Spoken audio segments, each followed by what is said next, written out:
गुरु प्यारी सात संगत जी, आप सभी को राधा स्वामी जी। भक्त रविदास जी हमेशा की तरह सिमरन करते हुए आज भी जुतियां गांठने का काम करने में व्यस्त थे। सड़क पर जाते हुए एक आदमी की जूती थोड़ा टूट गई।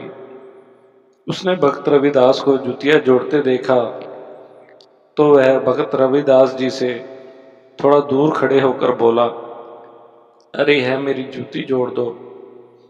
रविदास ने उस आदमी से कहा, लाओ भाई, जोड़ देता हूं। रविदास ने जूती जोड़ते जोड़ते ही उससे पूछा, भाई आप कहाँ जा रहे हो? तो वह बोला, मैं गंगा मैया में स्नान करने जा रहा हूं।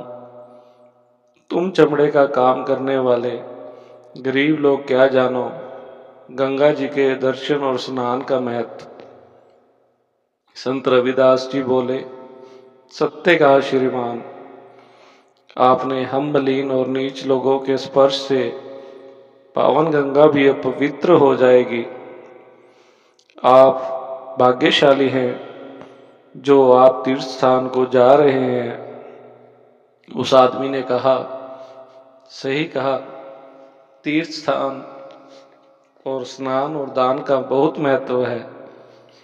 उस आदमी ने अपनी जेब से एक कौड़ी निकाली और बोला, यह लो अपनी मेहनत की कीमत, एक कौड़ी, और मेरी जूती मेरी तरफ फेंक दो।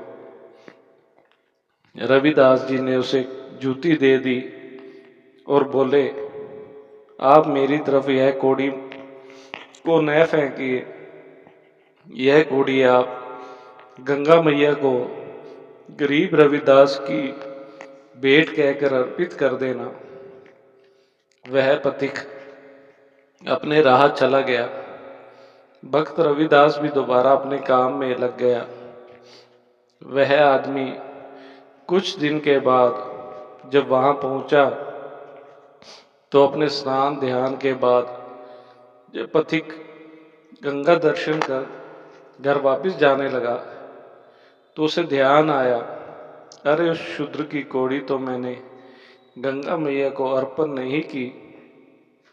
अगर मैं भूल गया तो उसका भार मेरे सिर पर रह जाता। ऐसा कहकर उसने अपनी जेब से एक कौड़ी निकाली और गंगा मैया के तट पर खड़ा होकर कहा, हे गंगा मैया, भक्त रविदास की यह भेंट स्वीकार करो। तभी गंगा मैया ने अपना हाथ बाहर निकाला और आवाज लगाई, लाओ भक्त रविदास जी की भेंट मेरे हाथ पर रख दो। हक्के बक्के से खड़े उस यात्री ने वह कौड़ी उस हाथ पर रख दी। वह यात्री हैरानी से सब देख रहा था।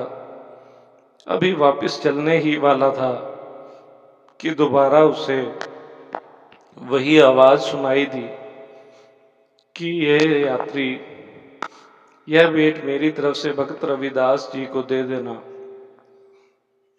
गंगा जी के हाथ में एक रत्न जड़ित कंगन था।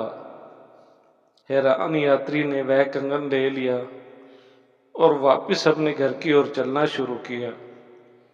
उसके मन में ख्याल आया कि उस शूद्र रविदास को क्या मालूम कि गंगा मैया ने उसके लिए कोई भेंट भी दी है।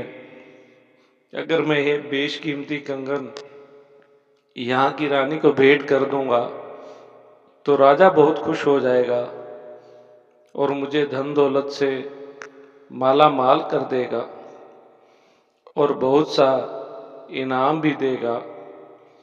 ऐसा सोचकर वह सीधा राज दरबार में चला गया और जाकर वह कंगन रानी को भेंट कर दिया। रानी वह हीरे जड़ित कंगन को देखकर बहुत खुश हुई।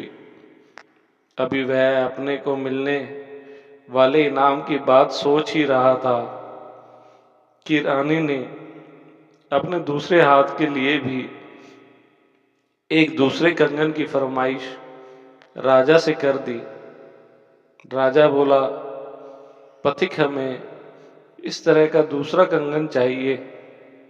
पथिक बोला, आप अपने राज जोहरी से ऐसा ही दूसरा कंगन बनवा लें।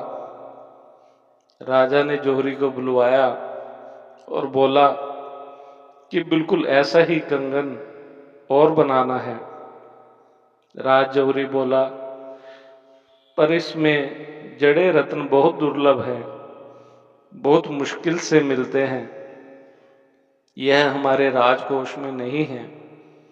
राजा बोला, अगर कोई एक कंगन बना सकता है तो दूसरा भी बना सकता है। राजा ने गुस्से से पथिक को कहा कि अगर तुमने हमें दूसरा कंगन लाकर नहीं दिया तो हम तुम्हें मृत्यु दंड देंगे। पथिक की आंखों से आंसू बहने लगे।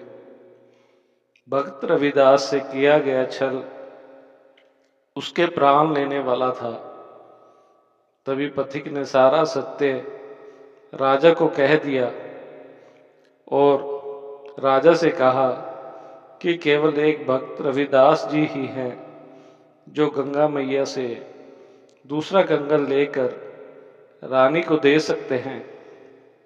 राजा पथिक के साथ भक्त रविदास जी के पास आया। भक्त जी सदा की तरह सिमरन करते हुए अपने दैनिक कार्य में लगे हुए थे। पथिक ने दौड़कर भक्त रविदास के चरण पकड़ लिए और उनसे अपने जीवन बचाने की प्रार्थना की।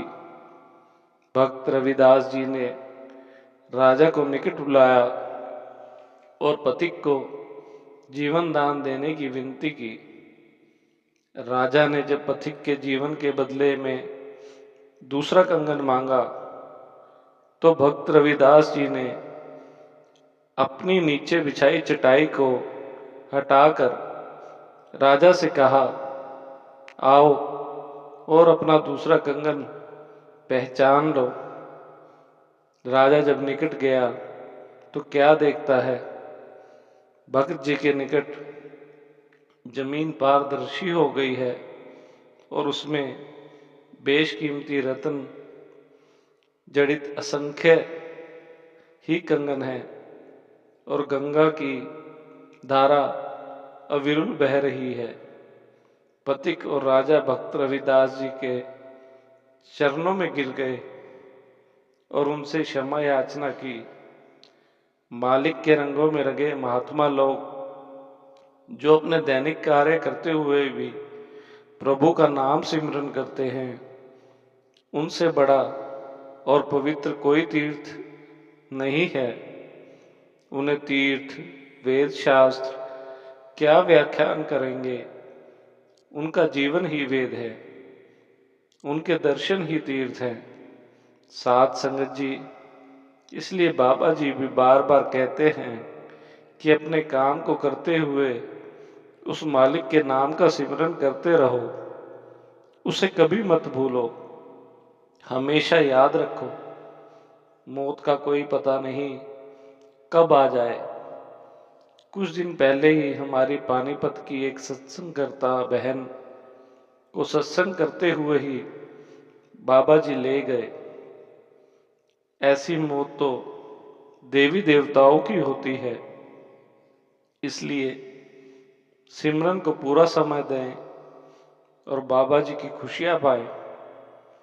इसी के साथ इजाजत चाहते हैं। मिलते हैं अगली साखी में। राधा स्वामी जी।